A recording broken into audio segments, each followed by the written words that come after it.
மருது உனது தாகம் விளைய இது அடிமையான மனதோ நீதானே நாள்தோறும் நான் பாட காரணம் நீ எந்த நெஞ்சோடு நின்றாடும் தோரணம்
தன்னையே கையிலேந்திடும் ஞானவல்லியே நீ வெள்ளை தாமரை பூவில் மேவியே ஆளும் செல்வியே நீ எந்தன் வாக்கு மேடையில் இன்று ஆடும் வாணியே எந்த நாளும் மேன்மையில் என்னை ஏற்றுமேனியே அன்னை நீ அல்லவா இன்னும் நான் சொல்லவா நீதான் தெய்வம் நீதான் செல்வம் கீதம் சங்கீதம் நீதானே நாள்தோறும் நான் பாடக் காரணம் நீ எந்த நெஞ்சோடு நின்றாடும் தோரணம் ನೀ ಫಸ್ಟ್ ರೋಡ್ ಹಾಕಿದ್ದೀರಾ, ತುಂಬಾ ಧನ್ಯವಾದ. ಎರಡನೇದಲ್ಲಿ 2 ಸ್ಪೀಡ್ ಕಟ್ ಹಾಕ್ಬಿಡ್ಬೇಕು ದಯವಿಟ್ಟು. ಈ ತುಂಬಾ ಯಾಕಂದ್ರೆ ಆಕ್ಸಿಡೆಂಟ್ಗಳಾಗ್ತಾ ಇದೆ. ಓದ್ ಬರ್ತಾರೆ, ಮೊನ್ನೆ 2 ಆಯ್ತು. ದಯವಿಟ್ಟು ನಮ್ಮಲ್ಲಿ ವಿನಂತಿ ಮಾಡ್ಕೊಳ್ತಾ ಇದ್ದೀನಿ, 2 ಸ್ಪೀಡ್ ಕಟ್ ಹಾಕಿಸ್ಕೊಡಿ ಆಯ್ತಾ. ಒಂದನೇದು. ಎರಡನೇದು ಬಂದ್ರೆ ನಮ್ಮ ಊರಿಗೆ ಗೌಂಡ್ ಮಕ್ಕಳಿಗೆ ಮಾತ್ರ ಒಂದು 3-4 ಸರಿ ಬಂದಿದ್ದೀವಿ ನಾವು, 400 ಬಂದಿದ್ದೀವಿ. ಒಂದು ಲೈಟ್ ಹಾಕ್ಕೊಡ್ಬೇಕು ಅಂತ ದಯವಿಟ್ಟು ತಮ್ಮನ್ನು ಕೇಳಿದ್ದೀವಿ, ಅದನ್ನೊಂದು ಹಾಕ್ಕೊಡ್ಬೇಕು ತಮ್ಮಲ್ಲಿ ವಿನಂತಿ. ಟೈಮಾಗ್ತಾ ಇದೆ. ನಮ್ಮ ವೇಣುಗೋಪಾಲ್ ಅವ್ರಿಗೂ ಸಹ ಹೇಳಿದ್ದೀನಿ, ನಾನು ನಮಗೂ ಹೇಳ್ತಾ ಇದ್ದೀನಿ. ಹೇಳಪ್ಪ ವೇಣುಗೋಪಾಲ್ ಅವರೇ, ಮೇಡಮ್ ಅವ್ರಿಗೆ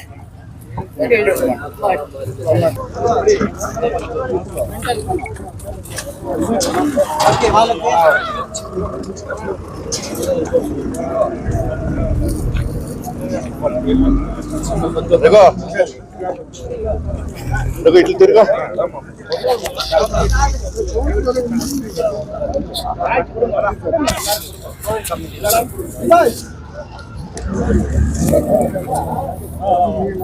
అన్నా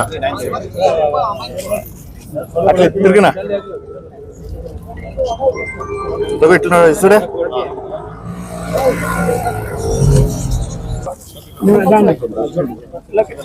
ಎಲ್ಲ ಹಾಗೆ ನಿಂತ್ಕೊಂಡ್ಬಿಡಿ ಫೋಟೋ ಫೋಟೋ ತಗೊಳ್ಳಿ. ಅವರು ದೇವಸ್ಥಾನದ ಕಮಿಟಿ ಅವ್ರದ್ದು ಒತ್ತಾಯ ಇತ್ತು, ಅವ್ರದ್ದು ಸ್ಟೇಟ್ಮೆಂಟ್. ಈಗ ನಮ್ಮ ಆಂಡರ್ಸನ್ಪೇಟೆ BM ರೋಡ್ನಲ್ಲಿ ಇರತಕ್ಕಂಥ ಶ್ರೀರಾಮಚಂದ್ರ ಸ್ವಾಮಿ ದೇವಾಲಯದಲ್ಲಿ ಪ್ರತಿ ವರ್ಷದಂತೆ ಈ ವರ್ಷವು 51ನೇ ವರ್ಷದ ವಾರ್ಷಿಕೋತ್ಸವವನ್ನು ಮತ್ತು ಜಾತ್ರೆಯನ್ನು ವಿಜೃಂಭಣೆಯಾಗಿ ನಡೆಸ್ತಾ ಇದ್ದೀವಿ. ದಯವಿಟ್ಟು ಎಲ್ಲರಿಗೂ ತಿಳಿಸ್ಪಡಿಸ್ತಾ ಇದ್ದೀವಿ. ಸುತ್ತಮುತ್ತ ಗ್ರಾಮಸ್ಥರಿಗೆ ಎಲ್ಲ ಇರತಕ್ಕಂಥ ಭಕ್ತ ಮಹಾಜನೆಲ್ಲರಿಗೂ ತಿಳಿಸೋದೇನೆಂದರೆ ಈ ಜಾತ್ರೆ ಯಾವತ್ತೂ ಶುಕ್ರವಾರದಿಂದ ಪ್ರಾರಂಭ ಆಗುತ್ತೆ. ಶುಕ್ರವಾರ ಬಂದು ರಾಮಕೋಟಿ ಇರುತ್ತದೆ, 3 ದಿನ ಅನ್ನದಾನ ಇರುತ್ತದೆ ಮತ್ತು ಪುಷ್ಪ ಪಲ್ಲಕ್ಕಿ ಆಂಜನೇಯನ ಉತ್ಸವ ಇದೆಲ್ಲ ನಡೆಯುತ್ತದೆ. ಭಕ್ತಾದಿಗಳು ದಯವಿಟ್ಟು ತಮ್ಮಟ್ಟಿ 4ನೇ ತಾರೀಕು ಬಂದು ರಾಮಕೋಟಿ ನಡೆಯುತ್ತದೆ, 5ನೇ ತಾರೀಕು ಆಂಜನೇಯ ಉತ್ಸವ ನಡೆಯುತ್ತದೆ, 6ನೇ ತಾರೀಕು ಭಾನುವಾರ ಶ್ರೀರಾಮ ಉತ್ಸವದಿಂದ ಪುಷ್ಪ ಪಲ್ಲಕ್ಕಿ, ತಮಟೆ ವಾದ್ಯ ಮತ್ತು ಕೇರಳ ವೃಂದದಿಂದ ಇದೆಲ್ಲ ನಡೀತದೆ. ದಯವಿಟ್ಟು ಎಲ್ಲರಿಗೂ ಟಿವಿನಲ್ಲಿ ಹಾಕಿ ತಿಳಿಬೇಕಾಗಿ ತಮ್ಮಲ್ಲಿ ವಿನಂತಿ ಮಾಡ್ಕೊಳ್ತಾ ಇದ್ದೀವಿ. ಭಕ್ತಾದಿಗಳೆಲ್ಲರೂ ಬರಬೇಕು ಅಂತ ಎಲ್ಲರಿಗೂ ವಿಜೃಂಭಣೆಯಿಂದ ತಿಳಿಸ್ತಾ ಇದ್ದೀವಿ. ದೇವಾಲಯದ ಕಮಿಟಿ ಪರವಾಗಿ, ದೇವಾಲಯದ ಮುಖ್ಯಸ್ಥರ ಪರವಾಗಿ, ಎಲ್ಲರ ಪರವಾಗಿಯೂ ನಾವು ಮಾತಾಡಿ ಹೇಳಿದ್ದೀವಿ.